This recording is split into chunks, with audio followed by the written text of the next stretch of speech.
Hey guys, this is Zlewikk and welcome back to my Serbian Testful campaign where I'm testing the new features for EU5 1.2 patch, but also free content that Serbia and Orthodox received. You can see so far so good. With 130 years in, we've conquered all of this. We changed our approach to subjects, now having less of them but bigger. Base tax is skyrocketing. We scaled really nicely in the last episode with great taxation. So our balances are now at 120. We have all the military buildings, so there's a big army compared to the other Europeans. We just did beat Hungarians to get this race. And you see we got 20,000 in the bank, just waiting for the new stuff to buy. Hello, I like money. Overall, thank you for your comments. I found out that there was one event we did not check properly, because you see that event when you have Skopje and you are an empire, you can change your capital to Constantinople and make it a core. The problem is when that event fired from me, I did not own Constantinople. So yeah, and we've learned that megalopolis is goddamn hard to integrate or even annex through subjects. So I'll be figuring that out today while scaling, getting more of the subjects and conquering stuff to do 2 achievements. One of them is being the Serbian one, so I have to conquer a bit more of Balkans, get Constantinople. It's tragic, the UI is tragic, it's not telling me anything about exact provinces. You say it's just, oh, you have 98% of locations, so probably need like a few more. Wait, what if I do that? You see it's showing just oh no, it's showing now. You see we are lacking, like it's here? Is there like an area? Maybe I need the rest of Bosnia for this, but it's not telling anything. This is like terrible. And then the other achievement is requiring me to get the Pentarchy. So we have to conquer Roma, Alkut, Antakya and Alexandria. That's gonna not be an easy one. I've seen so many people talk about Forza Horizon. I might actually consider buying it. It's premiering in 2 days. And if you want to buy it or any other game in the near future, do check partner of this channel, zonaba.com, that has thousands of games and gift cards at a much discounted price. And for discount code in the video description, you can get additional percentage off. Plenty of EU in Europe, so if I want to expand anywhere, that's gonna be in here. And I think we might go after Karamanits. The question is, do we have a truce with them? I believe we do not, but look how big of a war that's gonna be.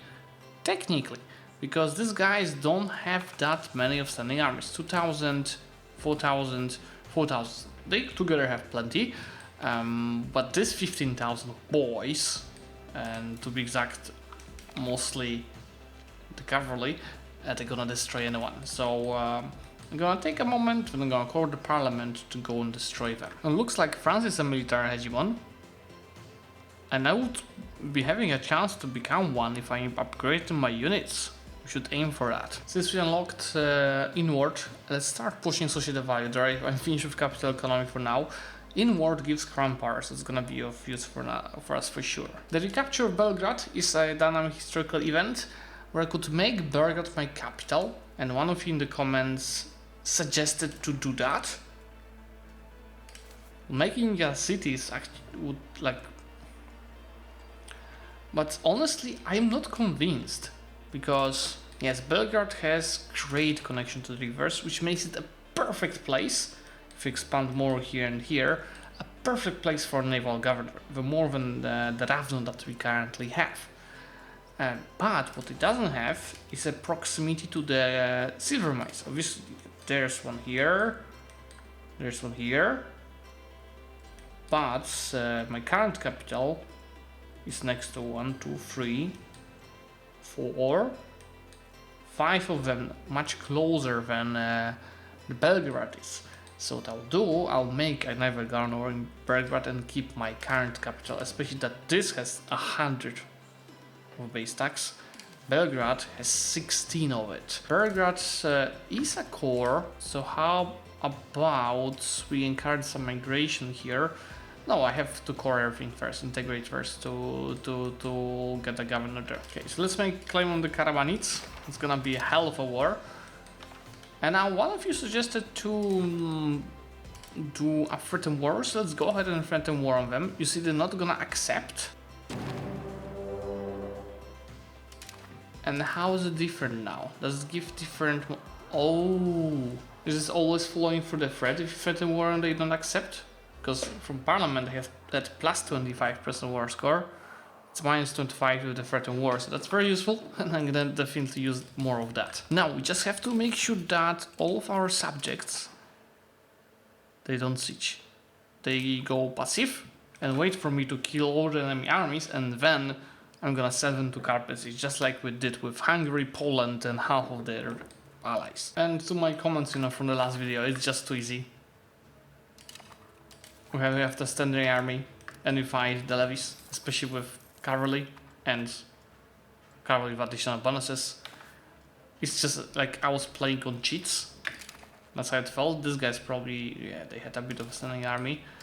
But we already killed 38,000 of them. My subject lost 24,000. I myself lost 3,000. Okay, now that I've killed 122,000 of them with no effort, they're down to 10,000. I can change my subjects to go on siege. And myself, I'm falling back home, turning off the army. My fourth country form is gonna be something new. I don't think I've saw it before. Tailored urban rights. Because when you do 50 towards naval, you had additional reform to get a naval governor. Here we have 50 towards lands now. Can get burgers growth. They create out of demand. Development in the urban locations. And 0.20 progress towards land. That's gonna allow me to finally take it much farther into land here. Did they really change the truce timers? White peace. It's more than 5 years now. By the way, that we now that we got all the bonuses chosen in the Patriarchate, both in here but also in the tenets, laws and tenets, I can invest my religious influence, canonize, but rather go and do another synod, which, as you remember, allows you to choose between different affairs, and I can, within each, choose one of the 3 bonuses. And what I will go for is the cabinet proceedings, and I'll go for 10 research progress. You can see how fast this is growing, so I'll be able to speed up my research this way. Anyway, here goes for annexation. As usual, deep rep here before peace out. Unnecessary micro. But it is what it is. New borders. We have to fast improve relations with the Mamluks. That's the only one that matters. No one else can join, pretty much, from the independent countries. So should be fine. And in here, I'm actually gonna release this exact nation that I just conquered. So Karaman. House of Parliament, a very important building, because it gives additional 20% crown power. You can see I'm steadily improving that amount, which is already 23. I don't remember how bad it was before. It's just slow progress we are making.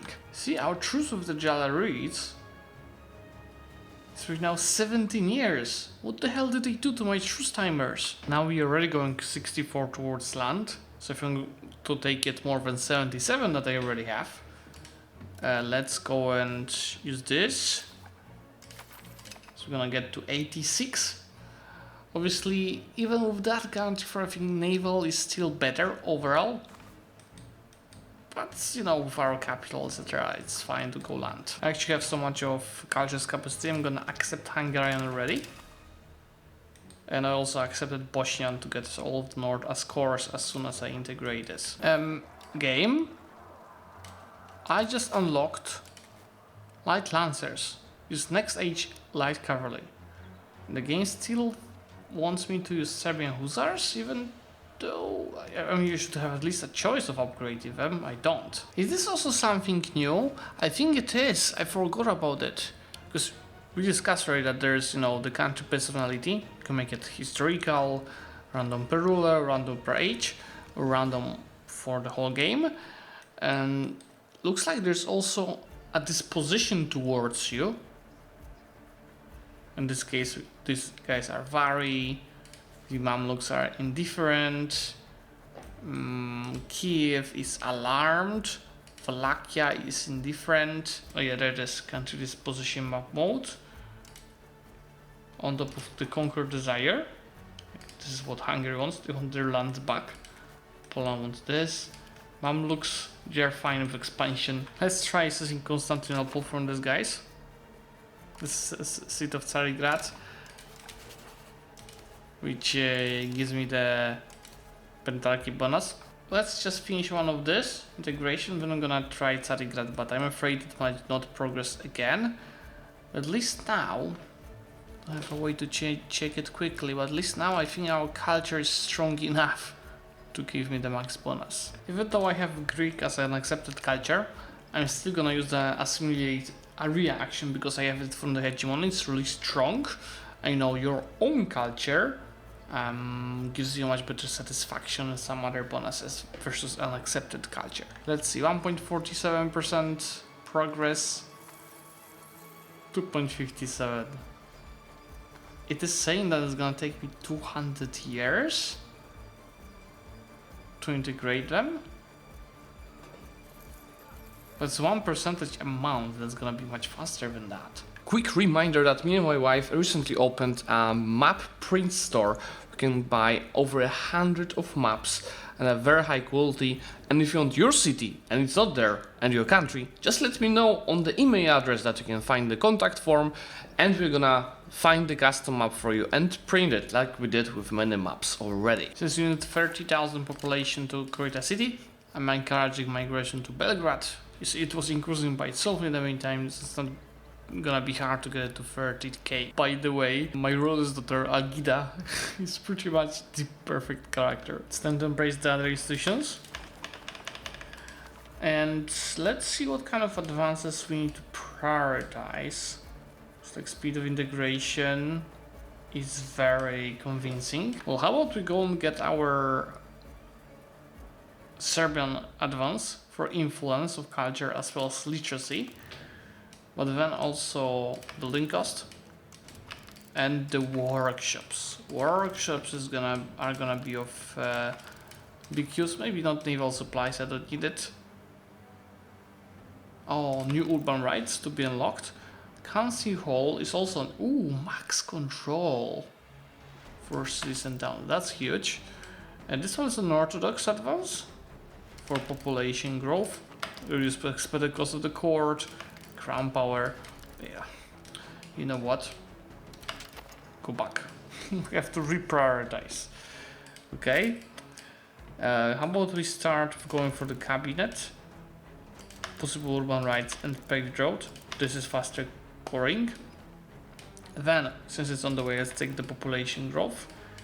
And then we can go and take the stuff that we just discussed. Oh, maybe this also first, and then the rest. It's Moscow, because they are like to me, they are, protected from anyone declaring on them, and they're having a really good game, maybe even on the way to form Russia, which is much harder than EU5 and EU4 location requirement wise. Look at the Serbian culture, you can also see that my subjects that I enforced culture on, there's just 4 of them right now, they are culture converting, and a reminder, you can only do that action once every 10 years. Your subjects, which I keep doing whenever it is possible. There it is, Constantinople is right now integrated. It even has proximity. Can I? It's also full core, so the control is gonna be nice here. Can I build a governor? Can't. Is it not? Is it because it needs like a direct road connection?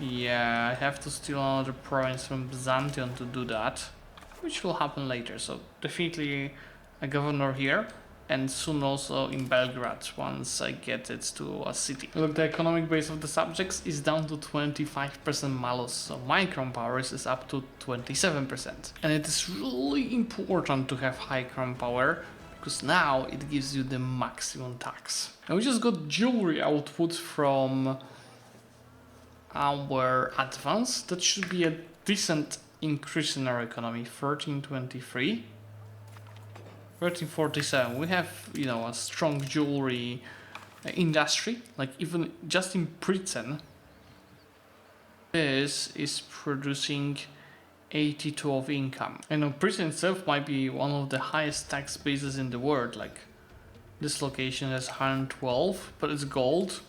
The silver is, you know, non-gold location. Well, okay. Genoa is still ahead, but we are not far behind with 116 of base tax. With Constantinople taken, my markets already looked better. I also created a market in Athena because Sov had no market access. And once I take over Tarnov as well, I think my markets should be perfect. Later on, obviously, Anatolia will need more, but I don't hold any lands over there. So yeah, the market access is not bad right now, which brings me 1420 of tax base already. This is also a patch that was just embraced, and you see right now, it is showing how many years it's actually gonna take to annex subjects. Wow, a UI improvement that is over there. And you see we're already at almost 300 of positive balance. I never tried the Periphora. So now you're taking something, some work of art, something important for the religion, and you go around the different locations until you reach the final location. So I'm gonna do it with White Angel, which is gonna travel from my capital to Carigrad. What does it do? Oh, there's... It looks like because there's no direct route you couldn't reach it. Okay, so how about we try doing it with Saloniki? I don't say anything here, but you see I have plenty of religious influence, so I have to remember every 10 years to do the synod. And I'll yet again go get the research progress. It's time to seize land from this guy again, so we get direct connection to Carigrad. So now there's really no direct connection. Has to be. Oh, there's no connection between this. Okay, let's build the road and then get the governor in Constantinople. The Periphora White Angel from prison to Solna ended. Okay, they'd celebrate at destination.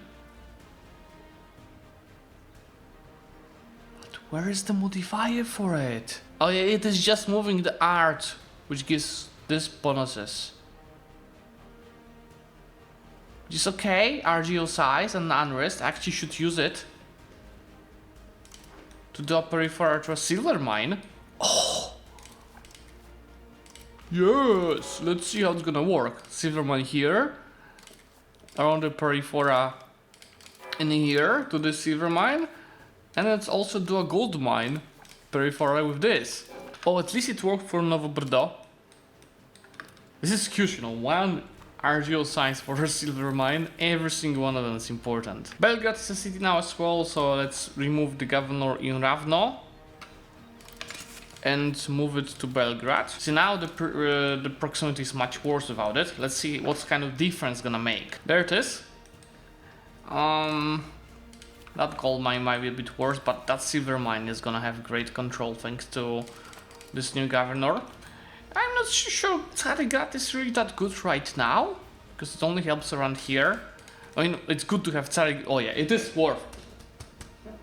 For Carigrad itself, it has 180 of wealth. Because I was thinking, oh yeah, if you do it in Athena, it's gonna spread nicely around here. But just for this one location, to have 100 control, it's gonna be more than worth it for base tax, which is skyrocketing. I got myself CB from the parliament on the Hungary. Would they agree if I threatened war? Nope.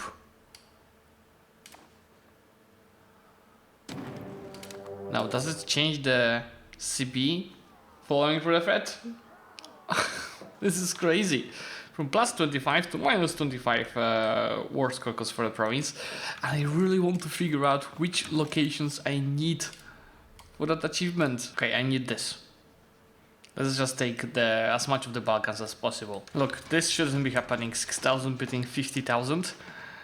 We've killed 16,000 of them already, losing 4,000. And I'm quite sure that they did have some standing armies in that stack. And that war is not that easy when I'm finding stacks with their standing army, like that one.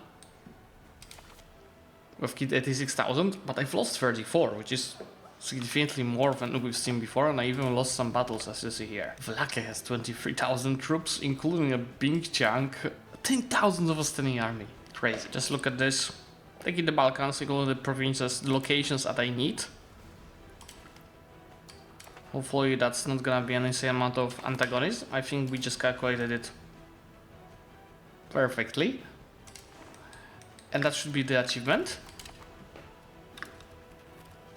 Let's do the month tick. Where's my achievement? According to this, we're lacking 0.7% of locations. Oh, I probably need something here. All like in here. Let's take a look. Yeah, I'm pretty sure this is the last standing location that we need. Finally, a prodigy son. How old is our ruler? 36. You babbling buffon should die. Now that we unlock the new road type, the paved roads, you see the estates, to be exact, Burgos already working hard on making the upgrades. So for now, we're not rushing using my own money on the upgrades. Maybe just on the closest gold and silver mines. Like this, and here, and here. So you know we maximize the profits, but overall I will be counting on the estates to spend the majority of the money. If I will be spending money, that's gonna be with a discount, so I'm waiting for getting that from the parliament. So now my silver mine has a hand in control, together with standing army over there. The other silver mine is already up to 91, but the road is ongoing. Gold mining here is up to 74%. This will be all improving. With Bodonisa annexed, I've got the Stefan's Dream achievement. Just look at this beauty. And now the next thing is to go for the Pentarchy, and for that I'll start with getting rid of Earth needs. I like good borders, and then we go after the Mamluks. The trade is also growing so much faster and faster. You're already at 100 of total income from it. Obviously there's also cost of the marketplaces, which is probably around 30-ish ducats, but this is already almost at the level of minting. I think that's the biggest amount of the standing army that I've seen that early into the game. The Mamluks have 54,000. I have 27,000. Obviously I have a lot of cavalry, so the regiment sizes are smaller, but still. The roads helped a little bit to tax my estates better. You see, now I have 454 of positive balance. Beautiful, beautiful proximity. It's time to get rid of this useless privilege from the nobility. Now that I got more of communalism and decreased their power, you see this just costs 55 of stability. I can get even cheaper by pushing further the communalism. We just unlocked a lot of urban rights. I have to go through all of my urban locations to assign them. For example, for Pritzen, I will 100% minus 5% production efficiency is not that good, but the jewelry output, because this is so much jewelry focused location, might be worth it. Let's take a look. It's 136. Can always cancel, right? So now I can build more and do economies of scale, but initially it's gonna drop. I think it should drop a little bit, but with this levels it's gonna have an increase. 131, so it dropped tiny little bit. Just look that this guy is alone and right now doing 33 of tax base, and we're gonna almost double their levels. It's not that easy when I started doing the standing armies. I'm losing some battles when I'm overextending myself. What's annoying is when there's a few armies standing in one location, you don't know how many regiments are standing armies and how many are levies. Very important building. I think it's also a new one. Some of you said that it's replacing, together with local councils, the temples. It's the council hall, so it's an improvement of the previous buildings that we already had. I can't see how my friends gives more local crown power and more max control plus 5%.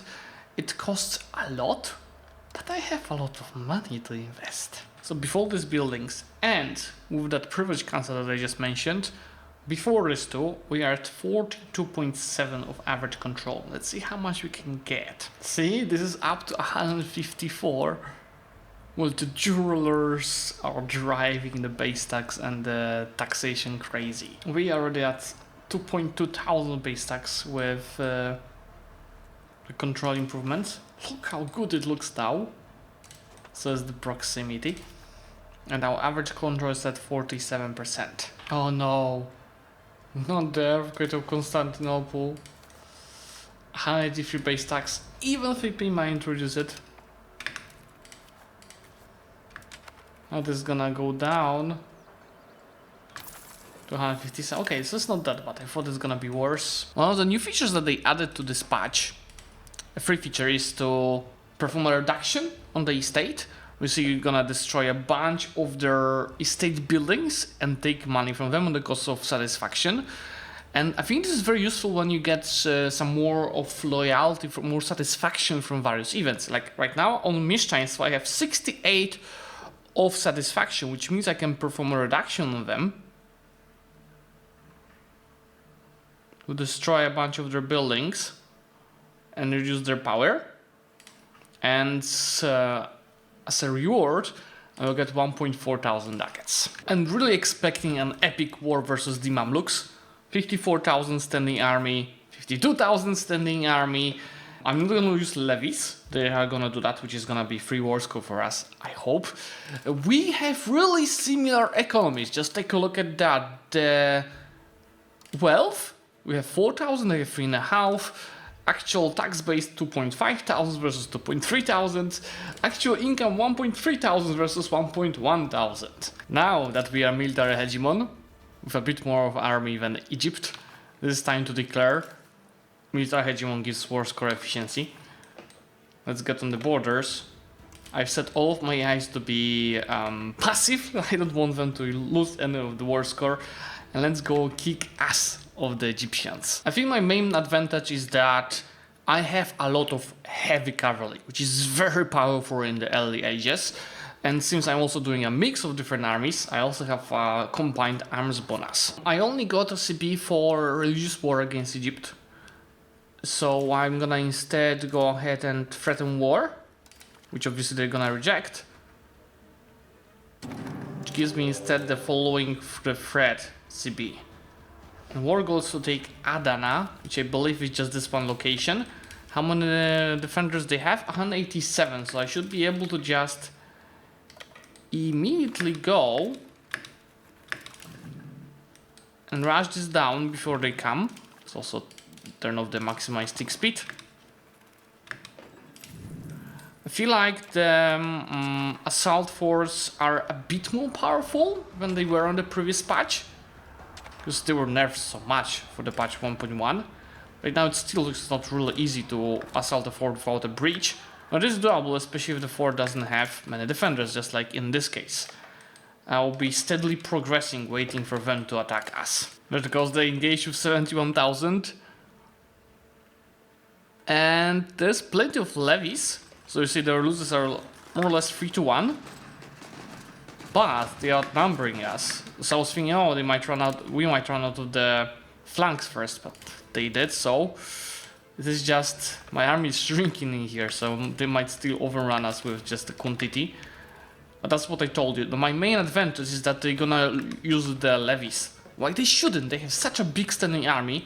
They could have a chance of crushing with just the standing army. Let's see this battle, hoping they also have plenty of levies in this. Oh, they do. Oh, they do. That's all free war score on top of me holding the war goal. Okay, so here we engaged the standing army, and immediately the losses are even, and I was even running up to the flanks first because my morale was rather low. I might have engaged in a bit too big of a stack, almost 200,000 in one location. Plus my reinforcement stack has just too low of morale. Yeah, so these guys will just fall back. They dealt a bit bigger losses, and they baited their army to attack my second stack. where as a defender, I'm crushing them. We already killed 170,000 of the armies, and they still have 300,000 more. And we are a second great power now. I think I just overcome the Mamluks themselves. But still my score is less than half of what China is. Look, I might be running out of manpower in this war, but that's the last war I'll be doing against the Mamluks. Now that I'm saying the last war, I will have one more war with Europeans to get Rome. So how about we create a new template with 10 cogs and 50 galleys.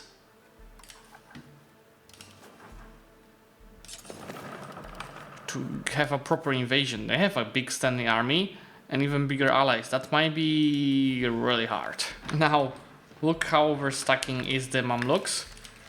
I might be already late with reinforcements. Or just on time. I was slightly late.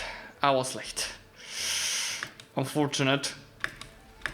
But reinforcements, skill issue. Oh, they're just now here. But they're still losing more, so I'm gonna keep that battle until we run out of one of the lanes.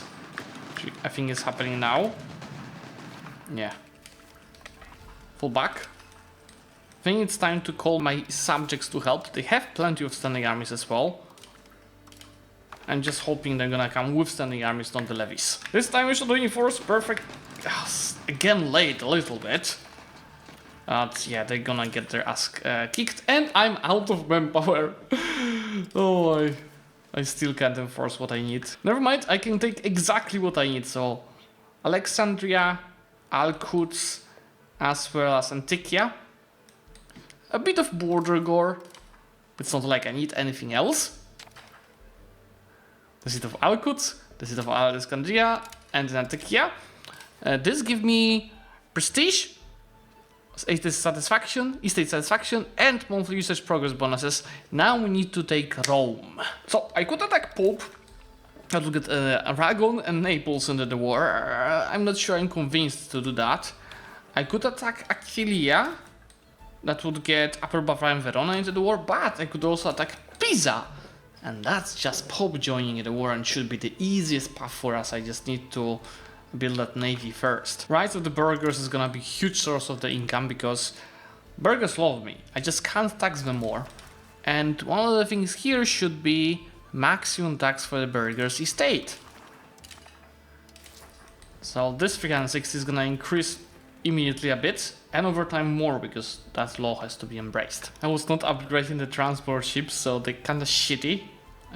But let's see if 10,000 of almost purely cavalry is gonna be enough to handle it. I will send my god tier ruler over there to fight it. And this is a perfect time because Pope is busy fighting. Might use that to quickly land. One army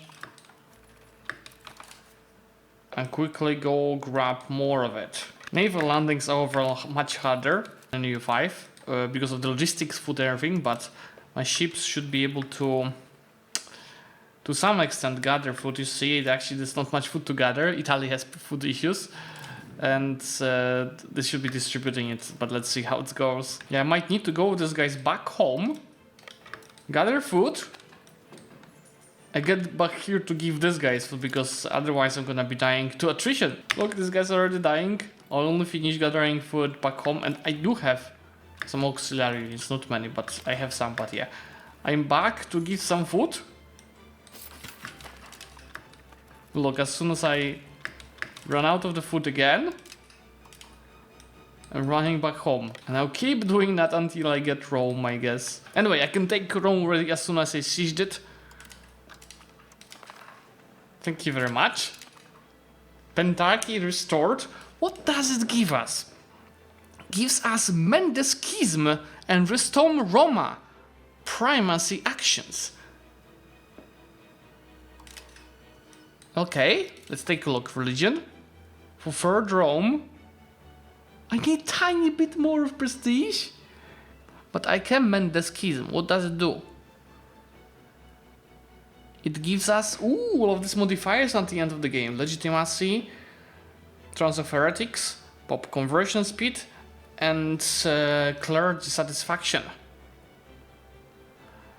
Let's go for this. Get this guys back home. And where is my achievement? Did you hear that? Look at this. Show unlocked. Restore the Pentarchy as an Orthodox country. Holy flash. Perfection. I'm not gonna end yet. There's a few advances I want to take, like iron output, silver output, some proximity bonuses, and mercury patio. Once I get all this and show you my updated space tax, that's when I'm gonna end. Alright, we are done. I found out that when you restore the Pentarchy, all of these bonuses double. So you have minus 10% cost of the court, 2.5% estate satisfaction, 1 reputation, 5% research.